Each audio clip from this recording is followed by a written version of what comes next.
Hello friends, welcome back to my channel Gyan Sankalp. तो friends, ये हमारा पॉलिटिकल साइंस का प्रैक्टिस सेशन है। इसके 60 क्वेश्चन मैंने पिछले क्लास में कराया था। आज मैं जो बचा हुआ क्वेश्चन है वो आपको कराने वाली। अगर पिछली वीडियो आपने नहीं देखा है तो देख लीजिएगा, प्लेलिस्ट में ही।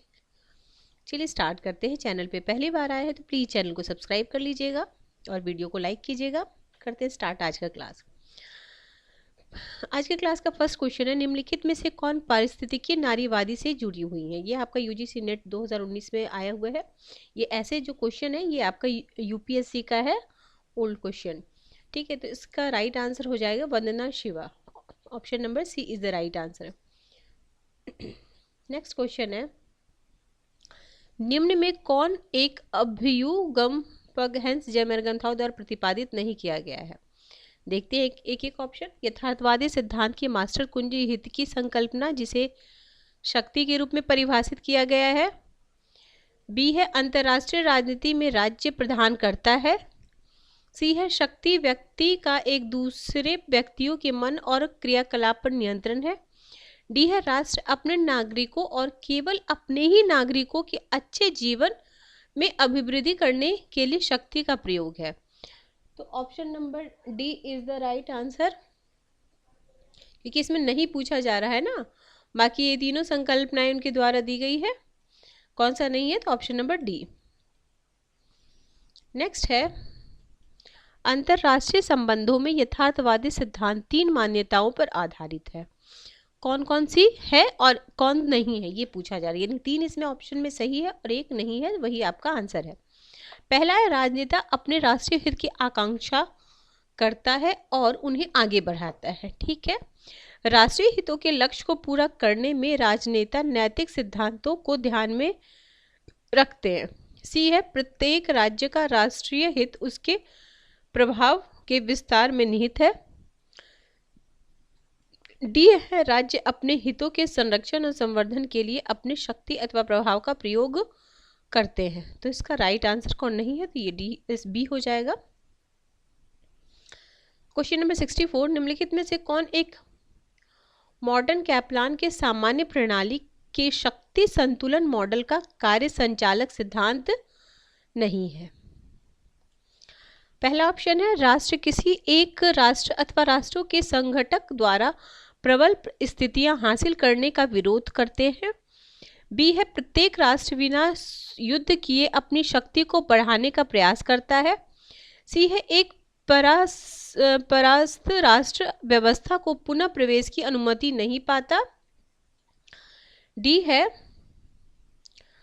प्रत्येक राष्ट्र यहाँ तक कि युद्ध का जोखिम लेकर अपने राष्ट्रीय हितों को संरक्षित करता है। तो कौन सा नहीं था ये पूछा जा रहा था, तो इसका राइट आंसर हो जाएगा ऑप्शन नंबर सी। ठीक है, सी में क्या था देख लेते हैं एक बार, कि एक परास्त राष्ट्र राज्य पुनः प्रवेश की अनुमति नहीं करता, तो यही हो जाएगा। नेक्स्ट 65 पूरा नहीं है, एक बार में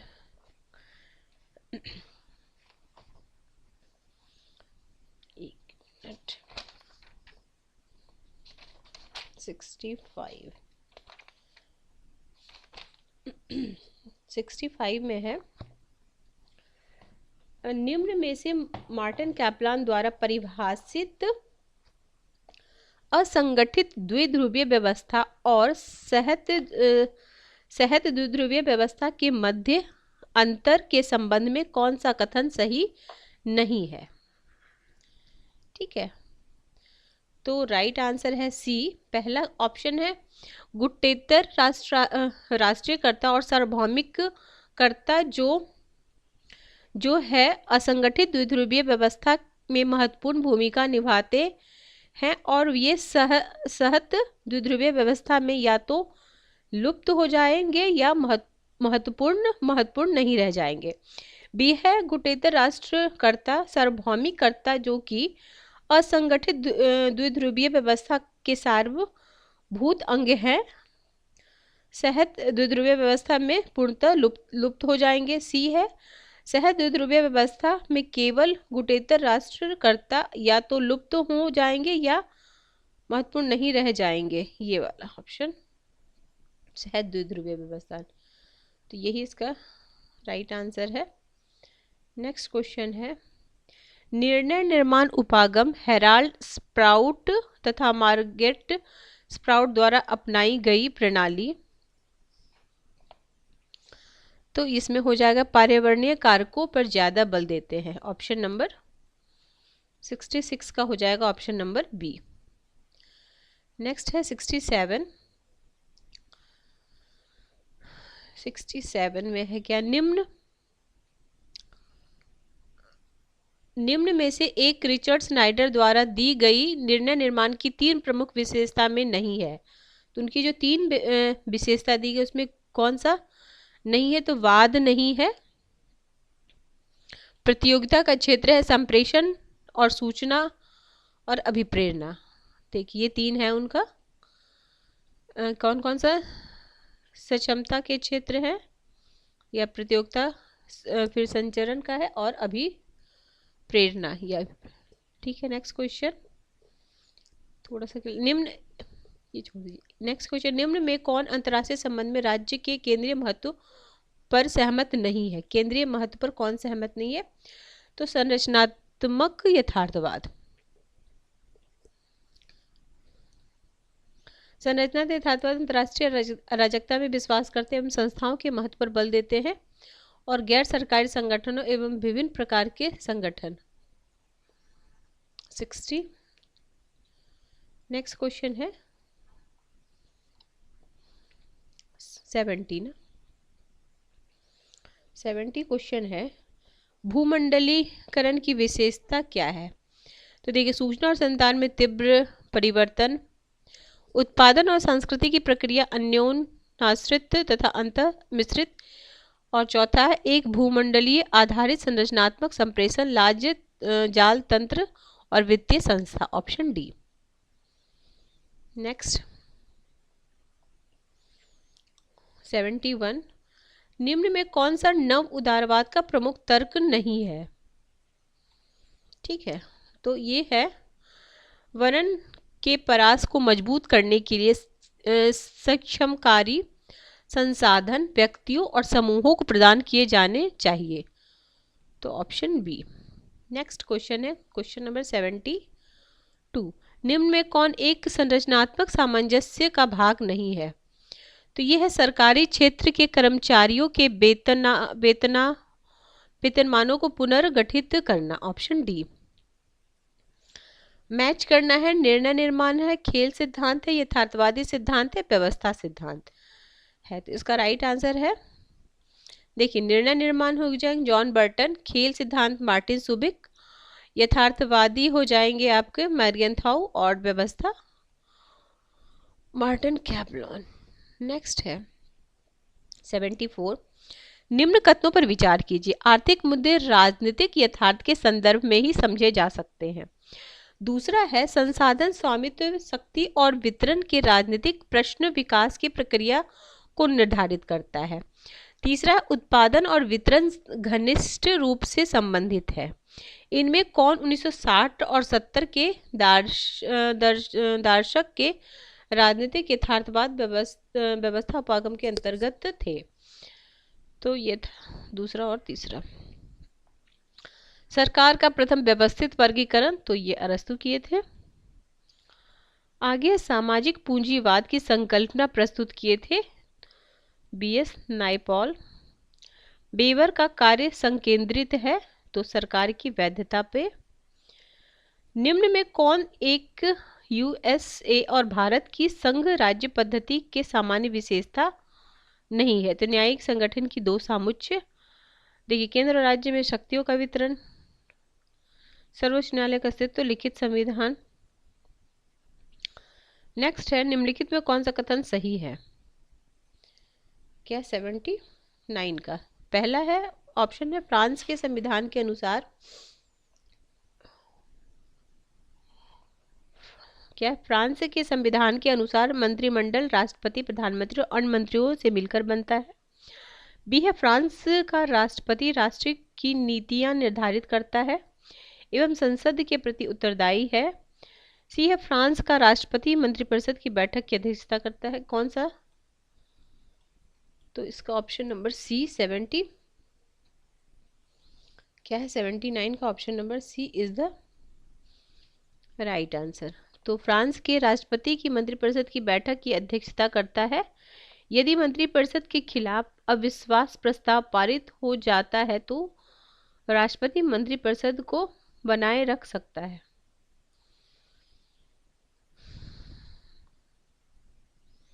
नेक्स्ट है क्वेश्चन नंबर 80।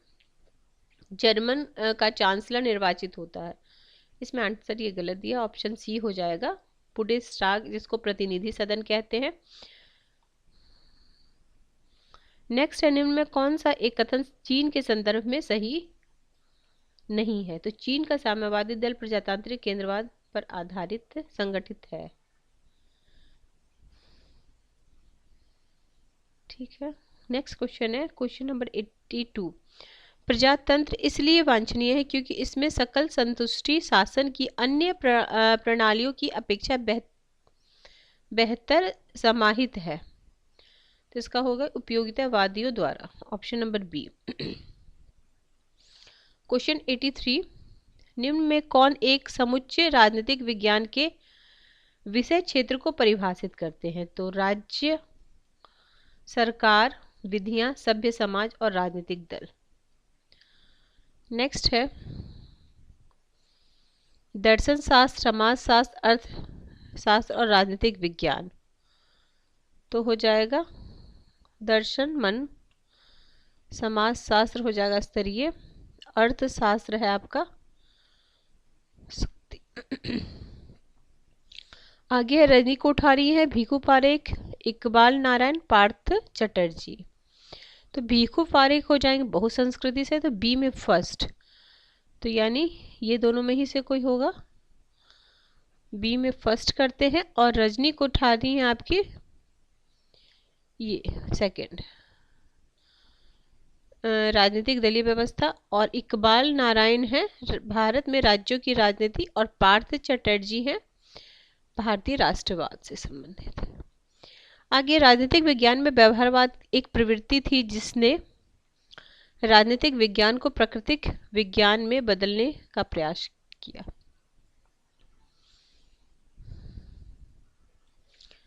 आगे है निम्न में कौन एक राजनीतिक विज्ञान के अध्ययन का परंपरागत उपागम नहीं है? तो विधि, तुलना, अनुरूपण, इतिहास लेखन, विधिक संस्थावाद, ऑप्शन नंबर डी। मैं ही राज्य हूँ, राज्य व्यक्ति से पहले है। राज्य पृथ्वी पर ईश्वर का अवतरण है, व्यक्ति राज्य का बृहद रूप है। तो मैं ही राज्य हूँ लुई 14, लुई 14 ये हो जाएगा तीसरा। राज्य व्यक्ति से पहले है, पूर्वगामी, तो बी में हो जाएगा आपका सेकंड। राइट आंसर ए है, ये हीगल हो जाएंगे, और बृहद रूप प्लेटो। नेक्स्ट है सभ्य समाज राजनीतिक चिंतन में एक केंद्रीय अवधारणा नहीं है। तो लेनिन के अनुसार निम्न में कौन एक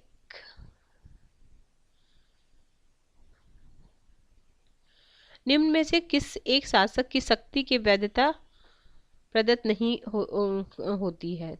तो करिश्माई, अच्छा रुको, निम्न में कौन सा एक शासक की वैधता, देखो करिश्माई धन, ये धन नहीं होगा, प्रथाएं, परंपरा, तर्क, बुद्धि, ऑप्शन सी।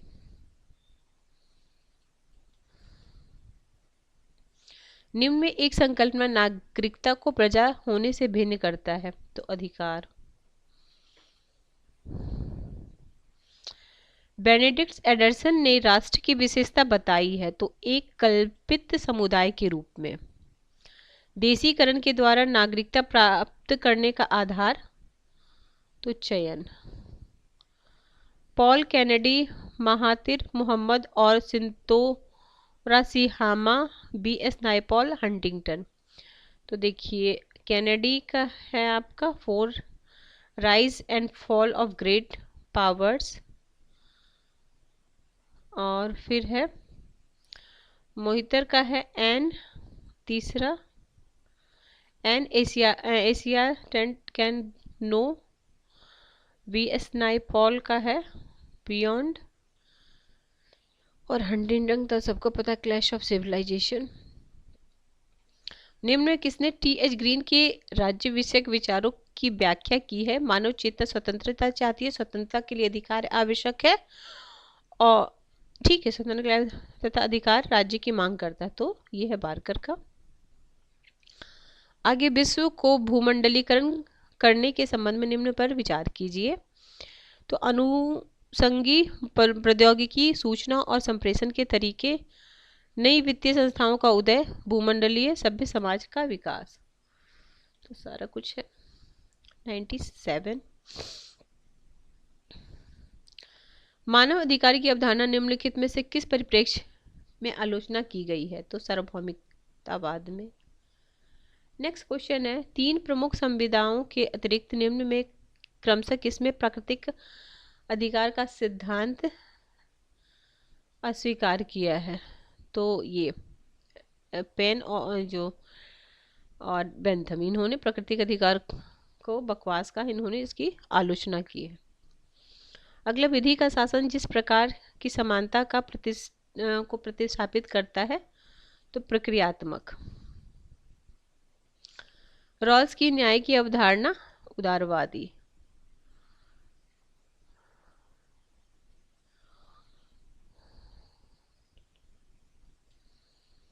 आगे है, निम्न में कौन एक विधिक शासन से घनिष्ठ संबंध है?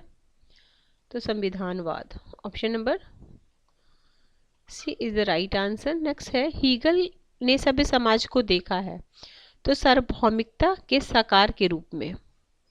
निम्न में से किसने सर्वप्रथम स्वराज्य की संकल्पना को प्रतिपादित किया था? तो तिलक ने।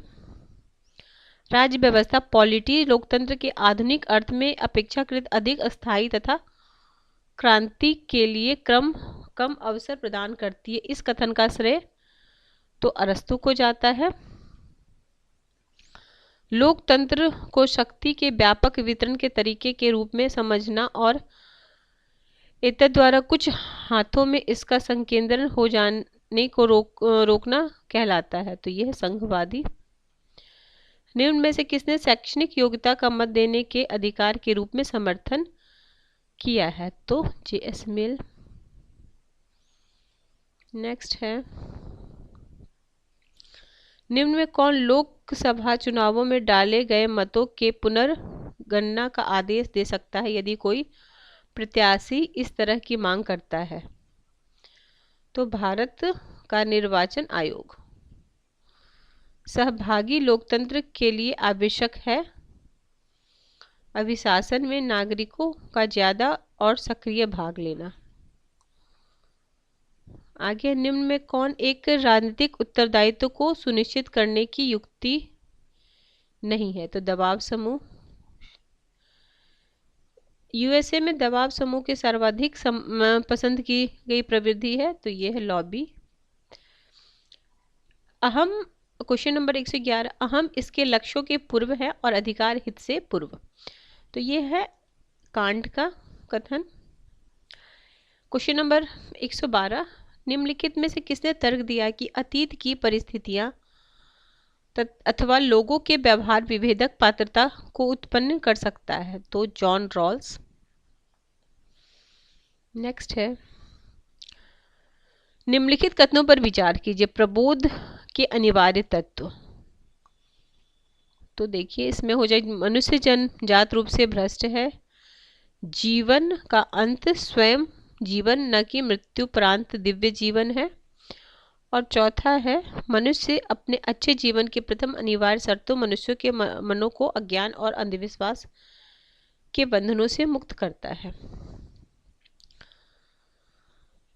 नेक्स्ट है, हित समूहों और प्रशासनिक अभिकरणों जो कि नीति निर्धारण एवं नीति कार्यान्वयन के रूप के केंद्र के रूप में बीच घनिष्ठ कार्य संबंध कहलाता है, तो संबंध हित समूह।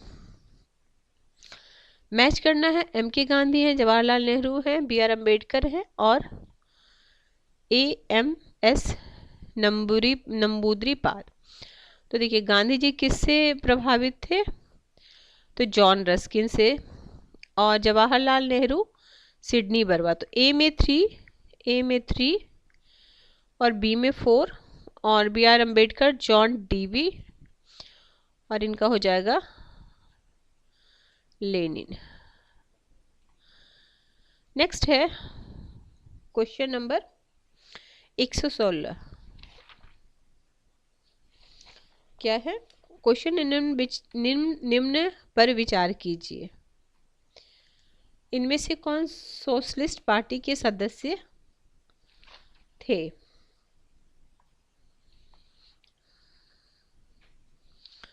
तो देखिए इसमें पहला, और ये अच्युत पटवर्धन और यूसुफ मेहर अली।